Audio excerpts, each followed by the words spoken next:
अस्सलाम वालेकुम स्टूडेंट्स, कैसे हैं आप लोग। उम्मीद है आप लोग खैरियत से होंगे। और हमारी वीडियो रिकॉर्ड की जा रही है स्कैटर सिस्टम पे आज। और स्कैटर सिस्टम बहुत ही बड़ा टॉपिक है, अगर देखा जाए काफ़ी हद तक बड़ा है, मैंने देखा। और समझेंगे अच्छे तरीके से इसको, लेकिन कुछ इस तरीके से समझेंगे कि बस आपका पेपर निकल जाए और रट्टा ना लगे कहीं पे भी। कोई बात है, जो जो बात समझेंगे उसको हम रट्टे के बगैर समझेंगे कि रट्टा ना लग रहा हो। और ना उसको बिल्कुल क्लियर ही हम उसको देखते हुए चलेंगे कि किस तरीके से करना है। कुछ बातें करनी थी स्कैटर सिस्टम से पहले। स्कैटर सिस्टम से पहले जो बातें क्या करनी थी वो ये थी कि शायद मेरे को, तो मैंने आपकी बुक देखी खोल के, तो उसके अंदर मुझे कहीं ऐसी बात नज़र नहीं आई। जब मैं पढ़ा रहा होता हूँ तो मेरे को तो आज तक अभी तक मेरे को नज़र नहीं आई, जब तक जितनी दफ़ा मैंने पढ़ाया है इस बात को। तो मुझे कहीं पर भी ये बात नज़र नहीं आई कि इसके अंदर क्या मतलब ना, टेंडोन और लिगामेंट का जिक्र क्यों नहीं किया गया। 9-10 के अंदर जिक्र किया हुआ है, वहाँ पे बोन का जब पढ़ाया जाता है वहाँ पे जिक्र किया हुआ है लिगामेंट और टेंडोन। लेकिन इसमें जिक्र नहीं किया हुआ, क्यों नहीं किया हुआ है और उसकी ज़रूरत बहुत है। क्यों नहीं किया हुआ ये तो मेरी समझ में नहीं आई। तो उसके बारे में मैं अभी आपको बता देता हूँ कि क्या जिक्र है। तो मुझे बस 2 मिनट दीजिए, मैं 1 मिनट में आता हूँ, फिर हम इसको कंटिन्यू करते हैं। अब इसके अंदर लिगामेंट हम किसे कहते हैं, टेंडोन किसे कहते हैं, सबसे पहले तो हमें ये वर्ड समझना होगा। अगर किसी को मालूम है तो बहुत अच्छी बात है। तो जो आपके पास टेंडोन होता है, टेंडोन जिसे हम कहते हैं, देखो सिंपल सी बात है, इसको याद करना है, बिल्कुल सिंपल है। टेंडोन उसे कहते हैं जो ज्वाइंट करे, जिसके अंदर टेंडोन ज्वाइंट। टेंडोन उस नाम को हम कहते हैं, टेंडोन उस बुनियादी नाम हुआ है जब मसल्स और बोन आपस में ज्वाइंट हो तो उसे हम टेंडोन कह देते हैं। और कुछ भी नहीं है टेंडोन के बारे में, इतनी सी बात है कि जब सही है, जब ज्वाइनेशन हो, जब आपकी जो बोन है किसके साथ ज्वाइंट हो जाए, मसल्स के साथ, मसल्स से आपकी बोन ज्वाइंट हो रही हो। सही है।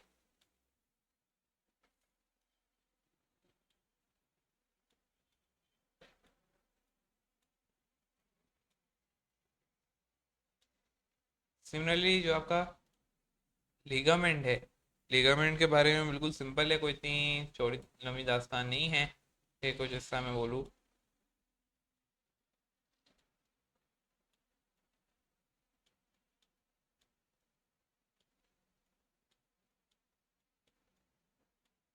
वो होता है के पास बोन टू बोन।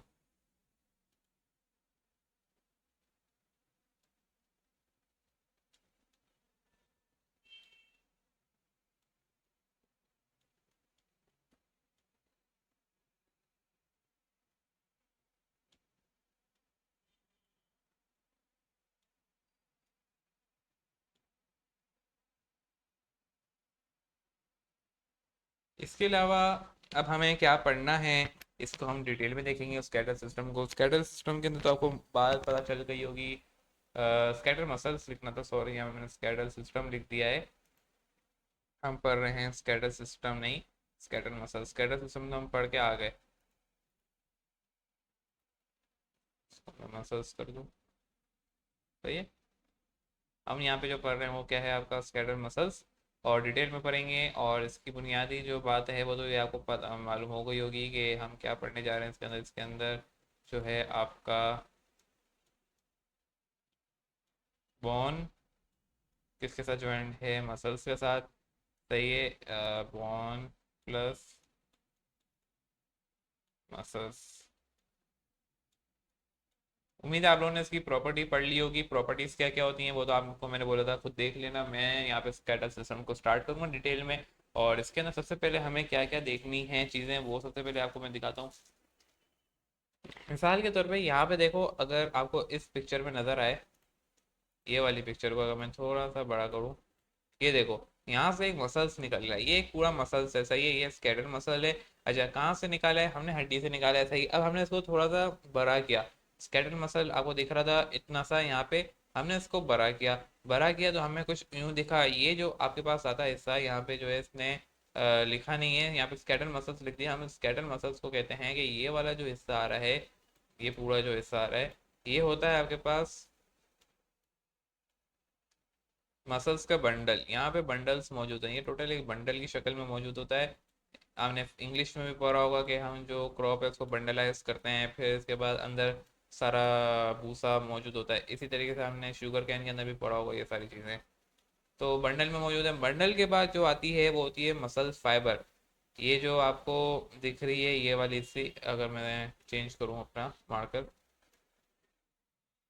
ये देखो यहाँ से लेके यहाँ तक ये जो हिस्सा आ रहा है जिसके अंदर इसने इपिमीशियम, फेशियम और मसल फेसियल लिखा हुआ है, ये तो अभी हम पढ़ेंगे। लेकिन जो ऊपर ऊपर की बातें हैं वो यही हैं कि ये हम कहते हैं, इसे कहते हैं मसल्स फाइबर होते हैं ये।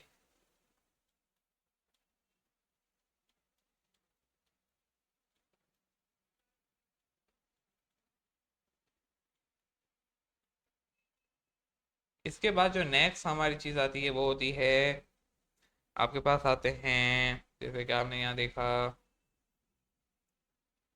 ये सार्कोलीमी आपने देखा, सार्कोप्लाज्म देखा, फिर हमने पैरामीशियम, ये सारी चीज़ें अपनी अब हमें डिटेल में पढ़नी है। इसके बाद जो आती है, देखो यहाँ पे सार्कोलीमिया क्या है, सार्कोप्लाज्म क्या है, सार्कोमियर क्या है।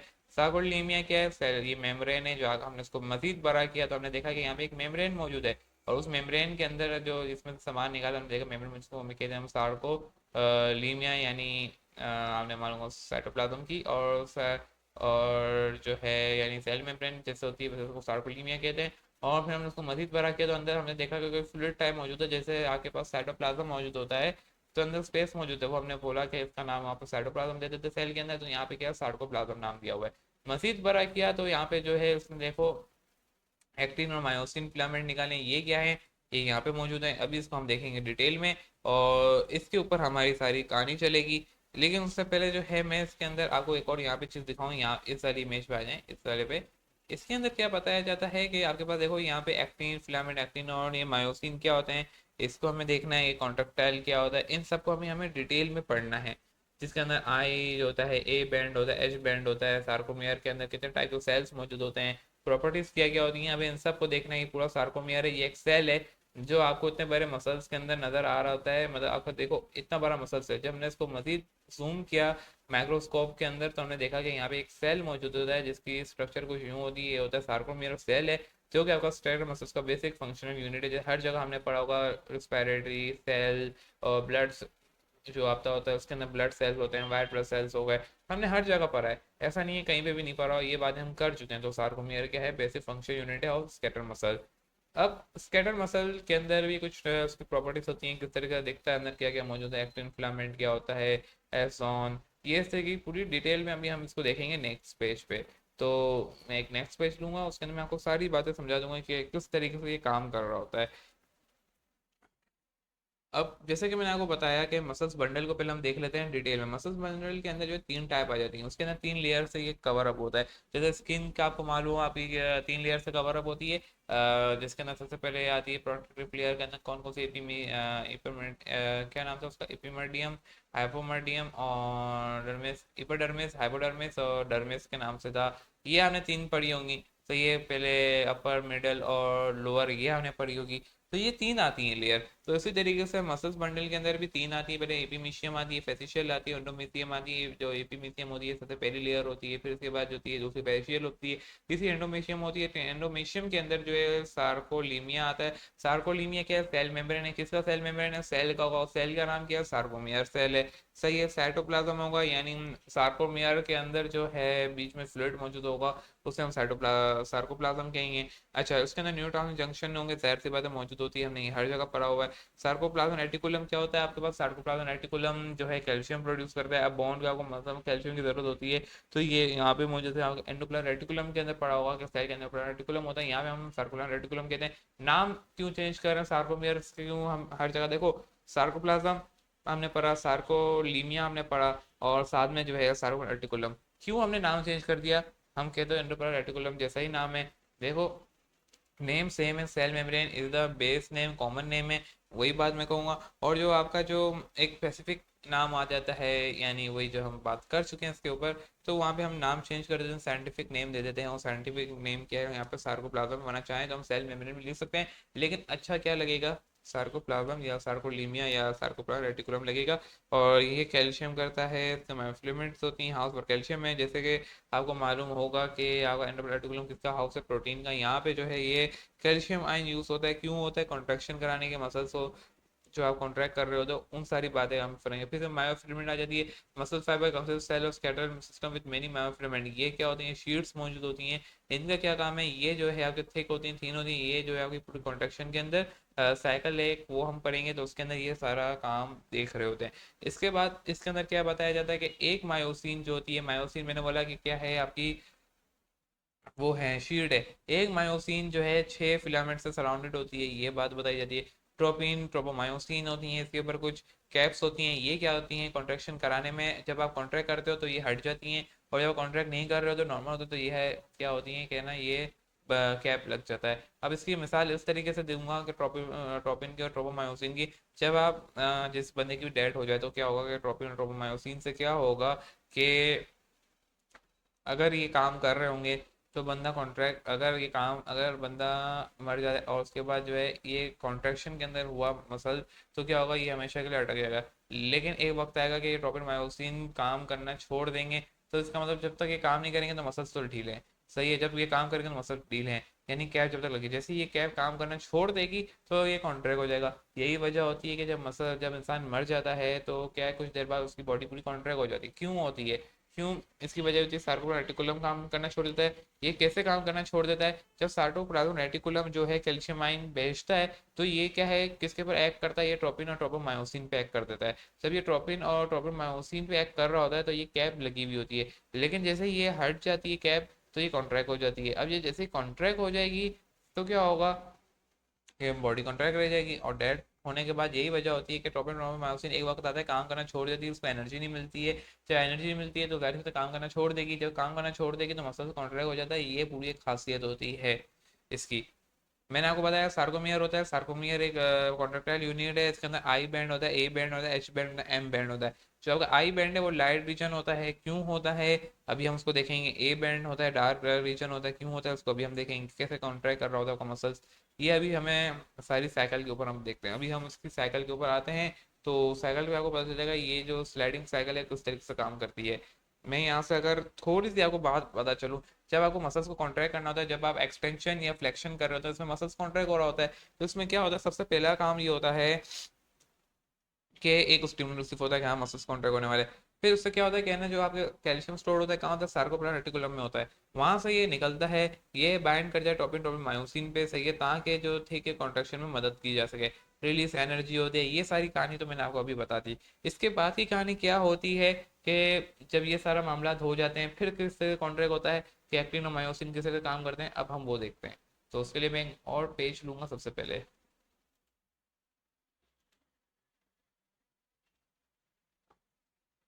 अगर मैं यहाँ पे आप लोगों की आसानी के लिए एक पूरी एक्टिन मायोसिन की जो है डायग्राम बनाऊं तो आपको पता चल जाए किस तरह से काम करेगा। ये सपोज करें यहाँ से लेके ये एक पूरा सेल बना रहा हूँ मैं। ये एक सेल बन गया, एक ये सेल है, ये पूरा एक सेल है, ये एक सेल है, सही है। अब इस सेल के अंदर मैं कलर चेंज करूंगा। सबसे पहला जो आपके पास आता है, ये आता है आपके पास आई बैंड, यानी आई बैंड आता है, ये आई बैंड है आपके पास, ठीक है। और जैसे कि यहाँ पे भी आएगा, दोनों तरफ आएंगे आई बैंड। आई बैंड का क्या काम होता है, उसे हम कहते हैं कि ये जो आपका आई बैंड है, अगर आप अपनी बुक में भी देखें तो वहाँ पे भी लिखी हुई ये बातें कि जो आपका आई बैंड होता है वो होता है डार्क, और उसे हम कहते हैं एक्टिन मायोसिन। ये सारी बातें आपकी बुक के अंदर भी लिखी हुई हैं। आई बैंड होता है लाइट रीजन, ए बैंड होता है डार्क रीजन, ये आपको मैंने बताया, सही है। ये आपका आ गया आई, ये हो गया आपका लाइट रीजन। इसके बाद जो आता है ये भी आई है, यहाँ पे भी आई आएगा, जाहिर सी बात दोनों तरफ आई आएगा। इसी तरीके से अगर मैं यहाँ से बिल्कुल इसी तरीके से सीधी लाइन खींची होंगी। नेक्स्ट जो आती है इसके अंदर लाइन आती है वो होती है डार्क रीजन की। यानी डार्क रीजन होता है वो होता है ए बैंड। ए बैंड किस तरीके से दिखता है, अभी मैं आपको वो भी बनाना दिखाता हूँ कि ए बैंड का क्या काम होता है और किस तरीके से आपका ए बैंड दिख रहा होता है। लेकिन ए बैंड को बनाने से पहले मैं बनाऊंगा एच बैंड। एच बैंड क्या होता है, लाइट होता है बिल्कुल, तो उसके लिए पहले ब्लू कलर ले लेता हूँ ताकि आपको फर्क ना लगे। ये आपका होता है एच बैंड। एच बैंड से ही जो है आपका ए बैंड निकलता है। अब इससे क्या होगा, अब मैं देखता हूँ। ए बैंड अभी मैंने नहीं बनाया, ए बैंड क्यों नहीं बनाया अभी मैं आपको बताता हूँ। ये आ गया आपके पास आई बैंड। ये जो यहाँ तक जहाँ से ब्लू स्टार्ट नहीं हुआ है ना अभी तक, ये आता है, इसको हम डालते हैं ज़्यादातर। ये पूरी ना डिलीट हो जाए, चलो ये पूरी डिलीट हो गई, वापसी बनाते हैं। सही है। ये आपका आ गया आई बैंड सबसे पहले, ये वाला आई है, ये वाला भी आई है। अब इसके बाद आता है एच बैंड, यानी अब एच बैंड कहाँ से स्टार्ट होता है, अब मैं आपको एच बैंड के बारे में बताता हूँ। जहाँ से ये इंटरसेक्ट हो रहा है, आपने ये देखा कि रेड और ब्लू किस जगह इंटरसेक्ट हो रहा है, जहाँ से ये इंटरसेक्ट खत्म होता है ना, वहां तक आपका एच बैंड है। यानी यहाँ तक आपका पूरा क्या है, एच बैंड है। ये आपका आ गया एच बैंड। यहाँ पे इंटरसेक्ट हो रहा है, नहीं यहाँ पे इंटरसेक्ट हो रहा है, यहाँ पे हो रहा है, नहीं हो रहा है, यहाँ पे कोई इंटरसेक्ट नहीं है, ये लाइट होता है, स्लाइड लाइट होता है, सबसे ज्यादा लाइट आई वाला होगा, ये स्लाइड लाइट होगा। अब जहाँ पे ये इंटरसेक्ट हो रहा है, इसे हम कहते हैं ए बैंड। सही है, ये ए बैंड है आपका। ये वाला जो हिस्सा आ रहा है यहाँ से लेके इस तरीके से ये जो आ रहा है, ये आपका ए बैंड है, जिसके अंदर जो है, जो आपका आई बैंड है और एच बैंड है वो इंटरसेक्ट हो, उसे हम कहते हैं ए बैंड के नाम से जानते हैं। ये आपका ए बैंड है। इसी तरह से यहाँ पे भी होगा, इसी तरीके से ये आपका ए बैंड हो गया। ये होता है ए बैंड। इस तरीके से आपका जो है पूरा एक सार्कोमियर दिख रहा होता है। अब ये काम कैसे करता है, अब हमें उसको भी देखना होगा, जाहिर सी बात है। एक और पेज ले लेते हैं इसी बुनियाद पे।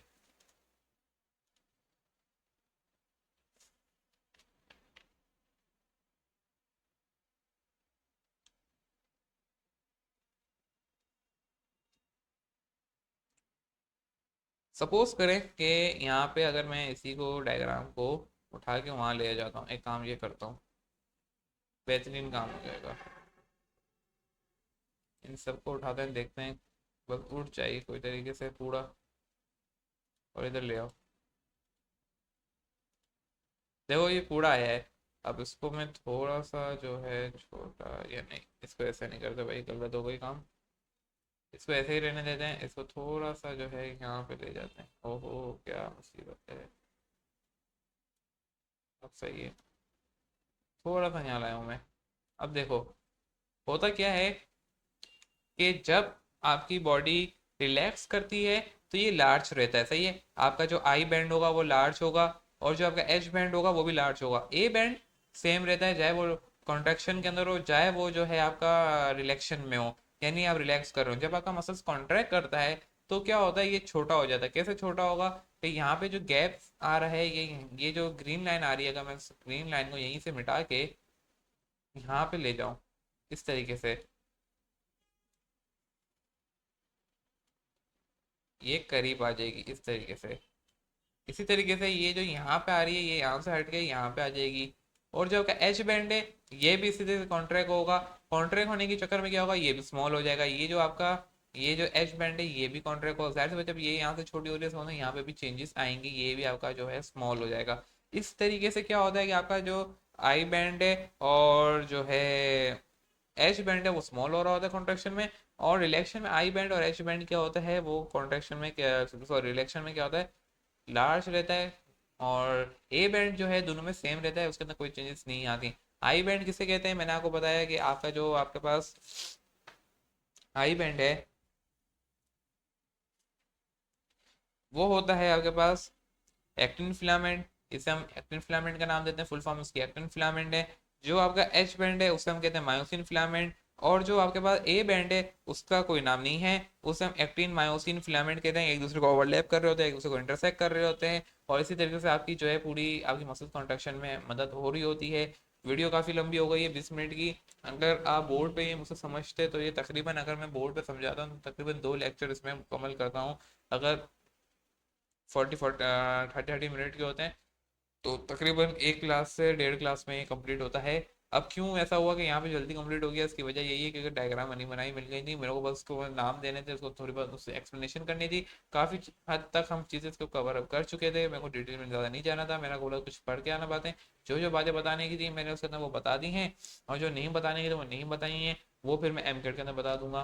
तो बस आज के लिए इतना ही रखते हैं। यहाँ पे आपका स्केटर मसल्स भी मुकम्मल होता है।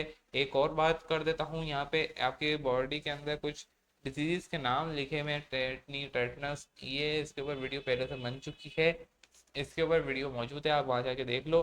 और इसके अलावा जो है एक दो और डिजीज है जिनको मैंने नहीं पढ़ा है, उसके ऊपर वीडियो मौजूद है, जैसे ब्रेन, क्या बोलते हैं, मसल स्प्रेन हो गया और क्रैम्प हो गया, ये सारी इसके ऊपर वीडियोस मौजूद हैं, ये आप देख सकते हो, पुरानी वीडियोस मौजूद हैं, पब्लिक अवेयरनेस के नाम से हैं। आप उसको समझ लोगे, कॉन्सेप्चुअल है, पब्लिक अवेयरनेस के ऊपर बनाई थी, तो मैं उसको कोई एक्स्ट्रा लेक्चर नहीं बनाऊंगा, टाइम ज़्यादा नहीं करूंगा, नेक्स्ट चैप्टर की तरफ हम जाएंगे।